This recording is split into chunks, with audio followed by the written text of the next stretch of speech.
Changing my nature, still I'm so appalled. You thought I couldn't get at you. Oh, it's looking bleak, there's blood in the streets. Oh, a treat for the freaks, the feeding the beast. Oh, it's been weeks, at least there's moments of peace. Oh, increase the heat. I wanna watch it burn. Burn. Come on. Burn it down. Okay? Burn. Burn. You with me? Burn it down. I wanna watch it burn. I don't back down from anyone. Alright, I'm in. Cause look, there's some next level shit going on around here and I'm with that. But before y'all get to beaming me up, it's a couple things I want you to understand. First off, you chose me. So you recognize the skills. And I don't want nobody calling me son or kid or sport or nothing like that, cool? Cool, whatever you say, Slick, but I need to tell you something about all your skills. As of right now, they mean precisely dick. Hey, welcome back to the channel. It's Bryan with DD214 Transport. Please like, subscribe, hit the little bell for notification. Hope you guys have had a good week. Here we are, Wednesday, 7 o'clock. Whew, what a week. I'm telling you guys, it has been a week. It started on a Monday and never let up. So, yeah, we got some things to talk about. I hope you guys got your questions ready for tonight. This is an open topic night. So I'm here to answer the questions I can answer. All right. So before we get too far down the road, let's thank all you veterans and first responders. Thank you for all you do and all you continue to do for this country. We would not be the country we are without what you've sacrificed and what you've done for us. So thank you. Wounded Warriors Project and St. Jude's Children's Research Hospital, those are our charities of choice. Every year, we donate to these two charities. We started a Patreon site where you guys can go, you can join it, you get direct access, phone numbers to me. You've got questions, you can pick up the phone and call me and we'll talk. And all the money from that, just so you know, goes directly to them at the end of the year. All right, so gas prices actually are down this week, down 4 cents and 7 tenths, so 4.7. Don't know what it made it go down, but it did. It dropped a little bit. So we got to be thankful for what we've got. News: the key federal per diem rate for us transportation companies will be unchanged at $69 a day. Okay, they did not go up on it this year. They're just assuming that inflation doesn't affect us. So for this upcoming year, October to October, it will still be $69. Now, if you don't know what the per diem situation is, then ask that question. We can cover it. All right, this week's event, still in insurance, doing a lot of that. We had a new driver start this week. His name is Charles. We actually got to meet him today. You'll see some pictures. We had a quick chance to run, grab some breakfast this morning. Also got to meet Joe. He's been with us now, I'm not exactly sure, a month or so, and maybe a couple months. And I got to meet him. I actually think I shocked him when I rolled up on him because there was no scheduled meeting. It was just, I knew where he was at in Charlotte, and I just ran over there to meet him. If you guys get close, I'll come meet you. All right, so here we go. So this is Charles. Charles got a good setup. It's got a Diamond C air ride trailer with lift axle and a Ford F-450. Nice setup. Great guy. Enjoyed having breakfast with you this morning. This is Charles' truck. That's the 450. And let's see. There's Charles up close. I was trying, if you look at my face, I was just trying to figure out how to work the damn camera. I wasn't doing well at it. And this is Joe. You know what's funny? Charles and Joe could almost pass for cousins or something. So there's Joe. I kind of snuck up on Joe. I rolled into where he was loading. Matter of fact, where Charles and I had breakfast, was 8 miles from Joe. So I just ran over there and took care of that. There's Joe's setup. He's got a good setup, air ride trailer. PJ, it's got a Ram, just like mine. It's just almost identical. So yeah, there's his Ram. Yeah, so he's got a good looking setup. He's ready to roll. He was headed to Kentucky. Cool loads for the week. Jeremy sent in a cool load. He wanted everybody to know, just so you know, he wanted everybody to know that, hey, he absolutely tarped 40 foot of trailer. And it was 40 foot of trailer he tarped out. That was a good looking tarp job, Jeremy. Good job. All right, Bobby submitted this load. He did a good job on it.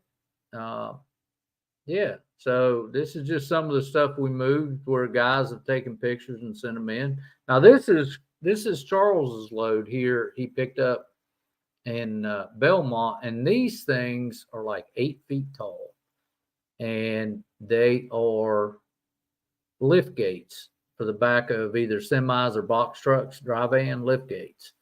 And we had a long conversation about how we were going to chain and strap these things down, but he got it done. He did a good job on it.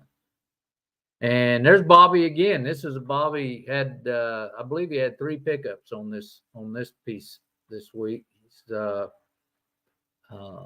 getting into it pretty good. He's starting to slow down on his calling and you know, that kind of stuff.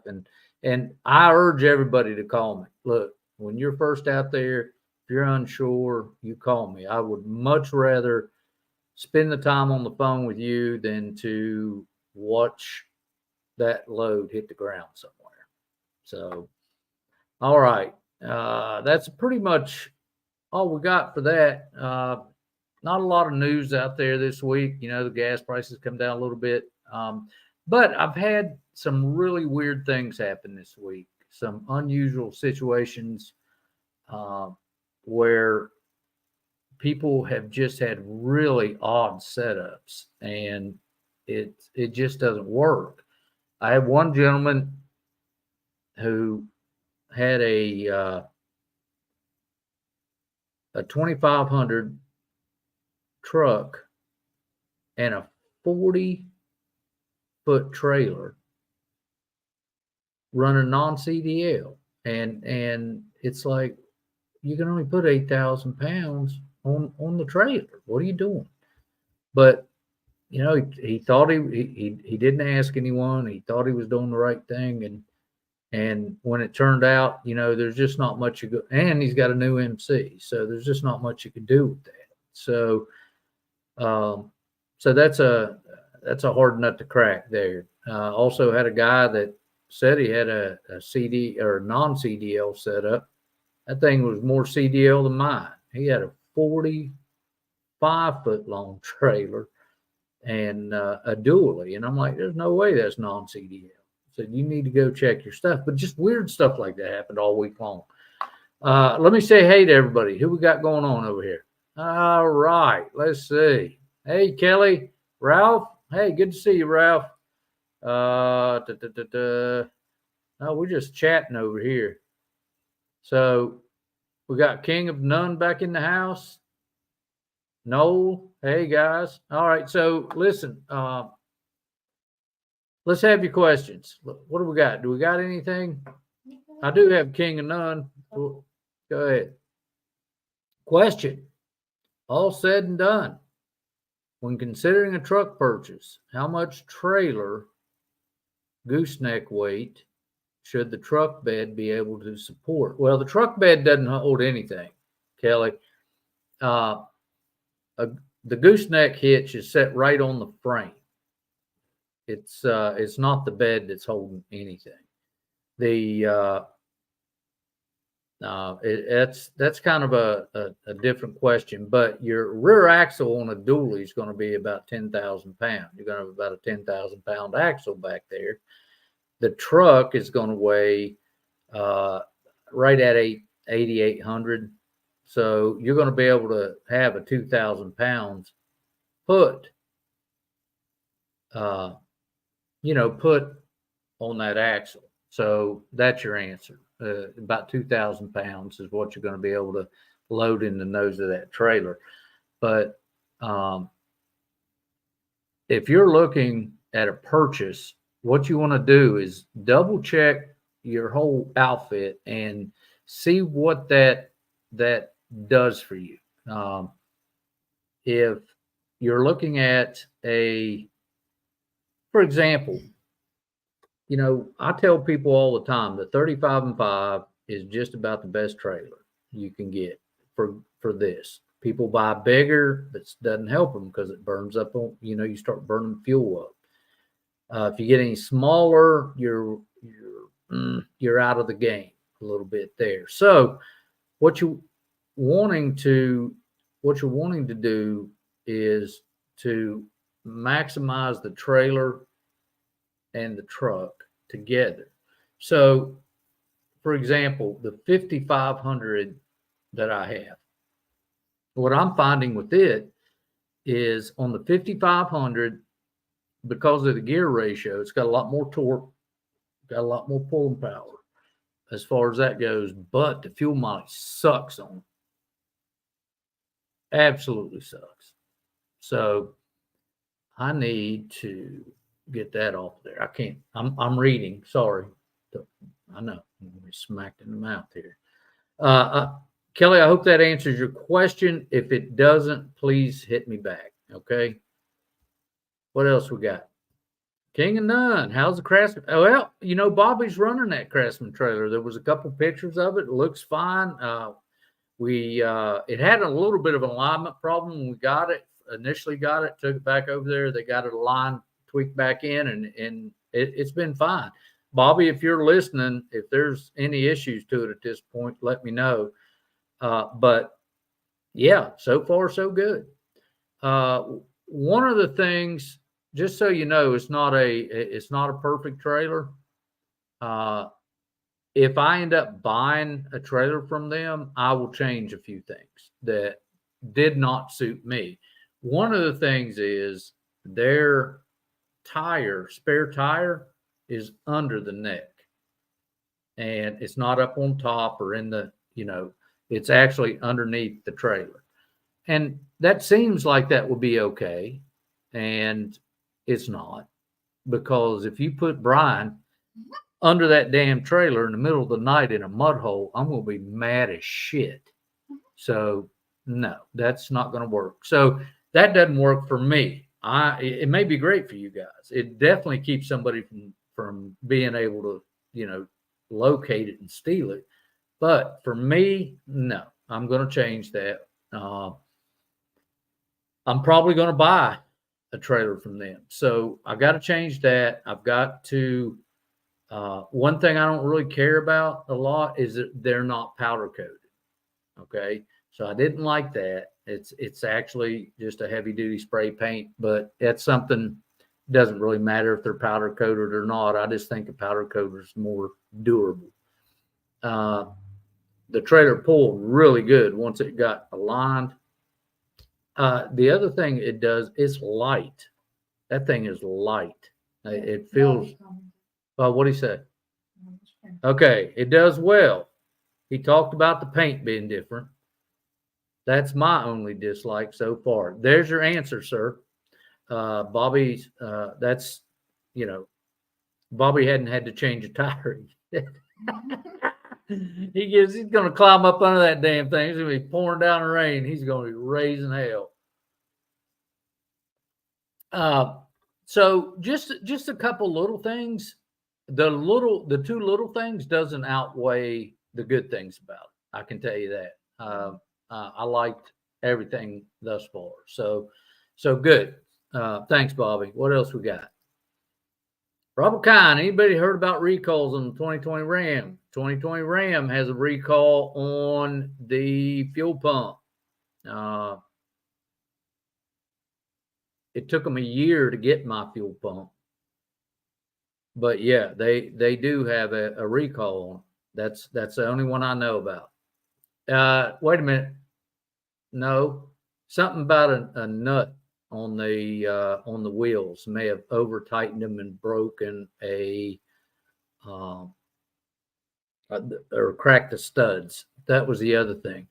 Look, Robert, if you guys don't know, Robert here is he's driving the Bertha, the F550. So Robert, if you have any concerns about it, we can run it in and have it checked to see if it needs a new pump the next time you get close.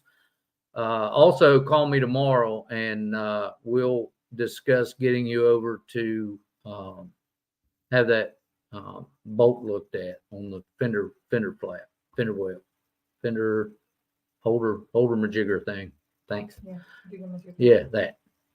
Would you say max ramps are 100% needed?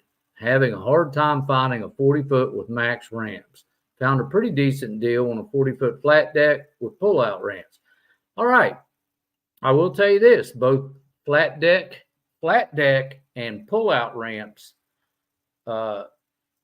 and the 40-foot with the mega or max ramps, they are both good. They both have their issues, okay? With just a flat deck, you can put 2 Ford F350 crew cab short beds on it and have no problem. It'll hang over a couple inches, maybe a foot, and you'll be fine. With mega ramps, the same 2 trucks, you have to run your ramps up and strap them down because you can't close the ramps after you load. So I ran a couple of those to Pennsylvania, and so they both have their issues. There are some types of equipment that cannot be loaded on just the ramps because they get requests for the mega ramps. So just know that there's no way for you to prepare for every single load and every single request. The 40-foot flat deck is fine. There's nothing wrong with it.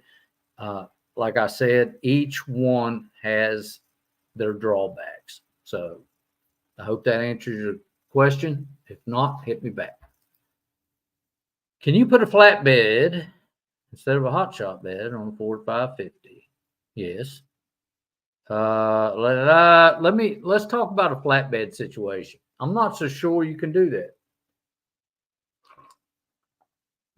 I'm not so sure you can either. No. He's talking about a 550 Ford.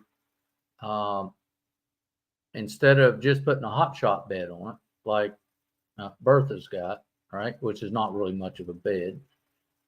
He's talking about just putting a flat deck on it. Yeah, let's table that question, Ronald. I'm happy to look into that and see what the let's put that. Would you please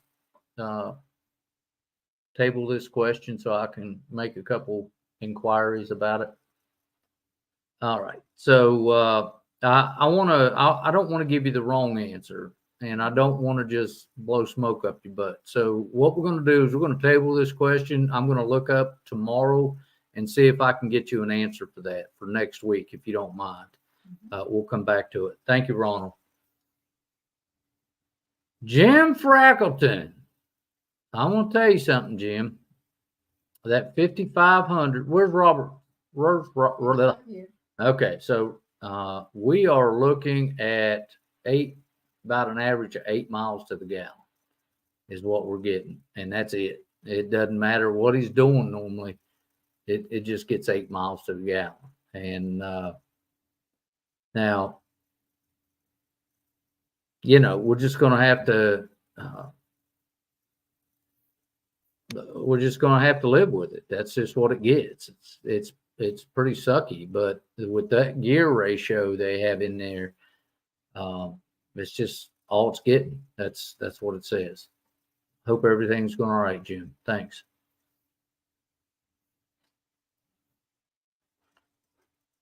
Are they using that CP4? Yes, they are. And that's the one they recalled, Ralph. They on mine, they recalled it. Like I said, it took them a year to get it in, but they recalled it and put it in on the same, in one day is how long they used it. But Robert, if you can still hear me, yeah, we need to have that thing looked at probably pretty quick. I don't know if it's ever been changed out. I kind of doubt it. So what we got next? What do you think about the enterprise truck leasing? I think you're pissing up a rope, Jim.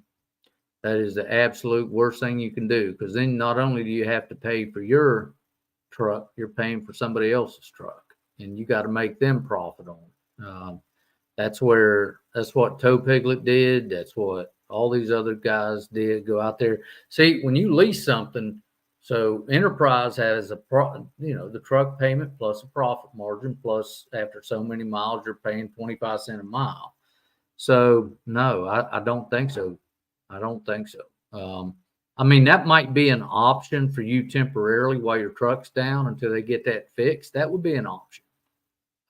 And I don't have a problem with that at all. We can deal with that, but it's not a long-term fix. Okay. That is just a total waste of money. Okay. What else we got? I wish almost daily I had a flat deck. Jeremy Deals. Until I get a dispatch, 16,000-pound tractor that I need mega ramps, right? Or a military load. I get it. Right. And in those cases, the flat decks are not as good as the mega ramps. But in the other cases, the mega ramps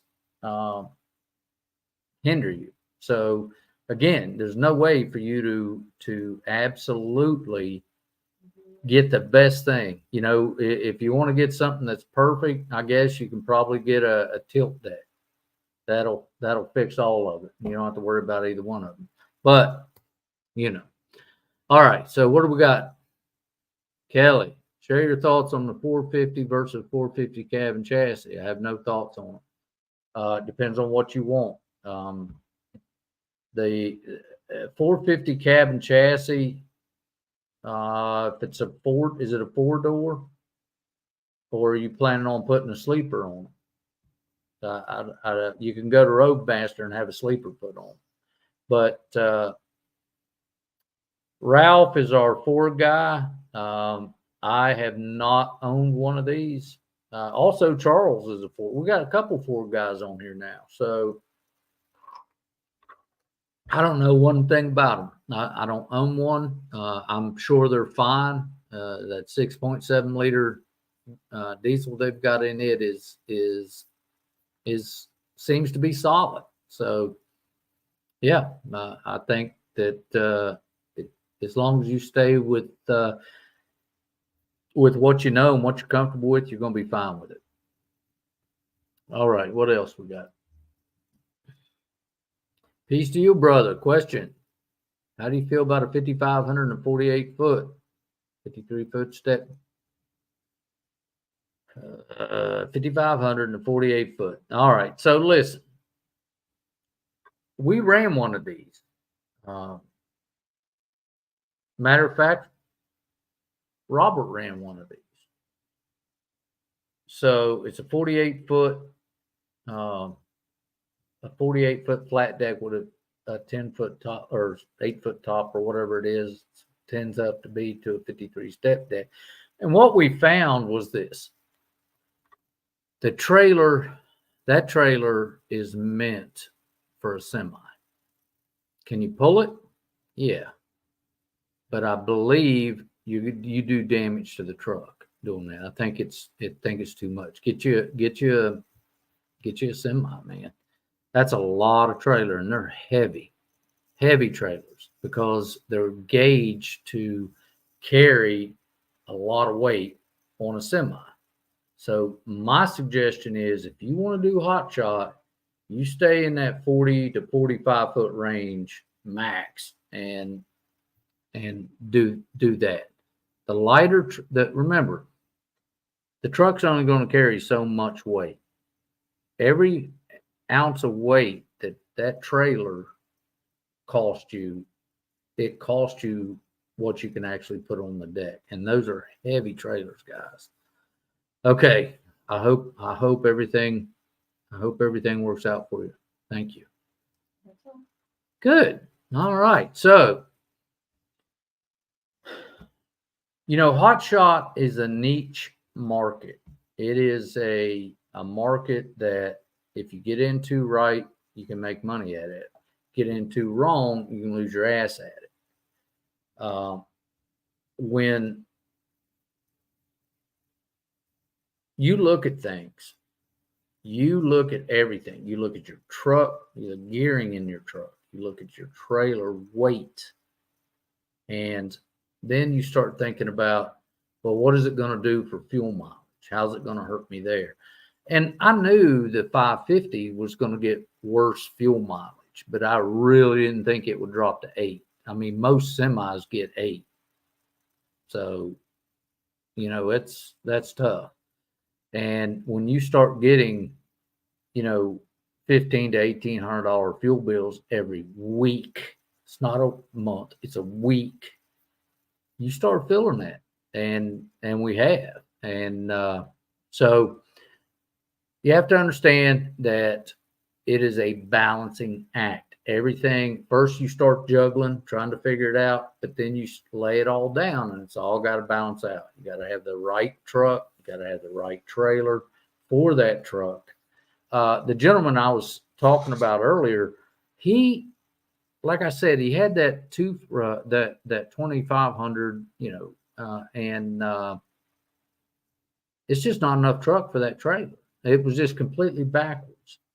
He had a CDL driver in the truck, but he didn't want to go CDL, not the driver, the owner. He didn't want to go through the apportion tags and all that. But then he's got a trailer way too big for the truck. So you just have to understand that if you do this wrong, it's wrong and you're going to limp along. Now, I've told you guys, now is not the time. I don't recommend anybody run out and get an MC. Okay. I just don't. I'll tell you that up front. If you do it, you're looking at 6 months of hobbling minimum. You're going to hobble, and you may not make that 6 months if you don't have enough money in the bank to cover your debt for 6 months. It is, here's the example. Okay. We have a new driver starting on Friday. Okay. This gentleman who had the truck, same gentleman had the truck, the small truck, the large trailer, new MC. We tried to find him a load out of his location for 3 days, 3 days, nothing. Nobody'd work with him. Not at all. The driver that we have that's starting on Friday picked up the load in 25 minutes. And he's ready to go for Friday, and he's just waiting on Friday. That's it. So those are the difference between a new MC and a aged out MC. And if you think I'm kidding, do it. Just go do it. Go spend $100,000 and do it. I wouldn't lead you guys down the wrong path for anything in the world. So that's where I'm at with that. Do we have any questions? What we got? Go on. What is the right truck? Right truck is this, Bubba. Listen, you need to stay, if you're going to do Hotshot, and Hotshot is considered to be a class 5 vehicle, which is a class 5 is a 35, 45, 5500. Okay. Which would be a 350, 450, or 550 and a Ford. Then you have to be looking at the gear ratios in these trucks and what you're going to run. I think I've got 410 in mine. And if I'm just driving down the road in mine with an empty trailer, I'll get 12 miles per gallon. When I'm loaded, it's normally, 8 to 10, something like that. But the right truck is going to be the right truck for you. Okay. What you're comfortable with. You do your research, but it's going to be that 35, 45, 55, somewhere in there. And they all have their drawbacks, and some are better than the others. I will tell you this, if you go to a 45, or I don't know if it's a 45, you might get away with it on a 45, but at least a 55. So you understand, if you get a 5,500, you got to keep commercial insurance on that at all times. That is not considered anywhere, shape, or form anything but a commercial vehicle. So remember that with a 5,500. Okay. Now with the 40, you'll have to ask your insurance about that. If the 45, you can put just regular automotive insurance on. 35 is your lowest. That's what I have. That's the lowest setup. I built my truck like I wanted it to. You have to understand that I knew as a semi driver what was important in that truck, and that's what that knowledge is what I carried over when I built that truck. And that truck is exactly like I wanted it, period. It had the 50-gallon fuel tank. It has, the auxiliary switches, 4-wheel drive. It has a gear limiter, has all these other things on it that, my buddy Bobby's out there right now with a Ram with a 33-gallon tank on it. He stops 4 times a day to get fuel. So these are the important things you got to remember. The things that it didn't have, I added, like airbags. I put airbags on my truck. And world, you'll love it. If you get it, you'll love it. Okay, I hope that helps you out, Bo. That's it. All right, guys. Well, all the questions have subsided for this evening. So, I really appreciate you guys showing up and hanging out with me. And I hope you learned something today. And please know that our goal is to help you be successful. Our goal is not to sit here and blow smoke up your butt, but our goal is to give you the correct information that you need to do a hotshot business if you choose to do it. One thing I will say is that it is not a job change. You've got to remember this. This is a lifestyle change. And if you're not prepared for that lifestyle, it will eat you alive because you're going to have a lot of time to think about it. Do we have it?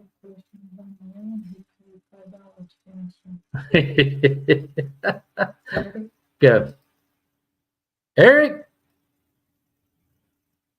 should I work with Mary to get my DOT and MC, etc.?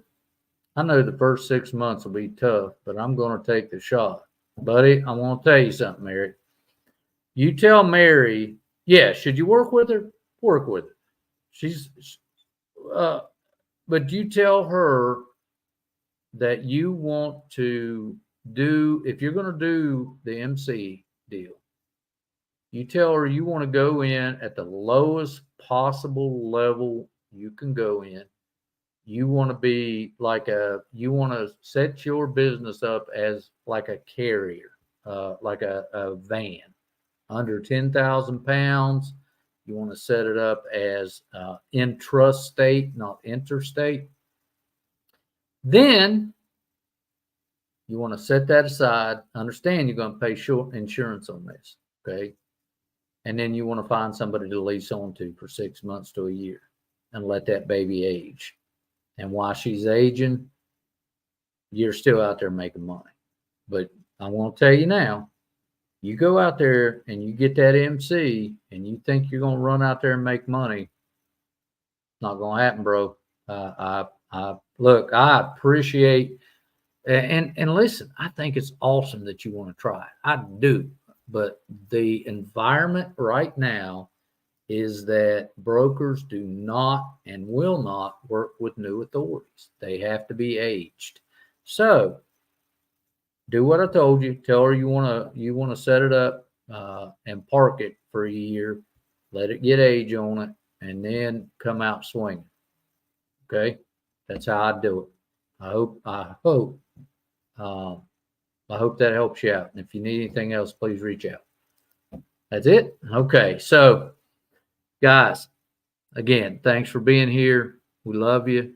I want you guys to reach around your family tonight and love on them.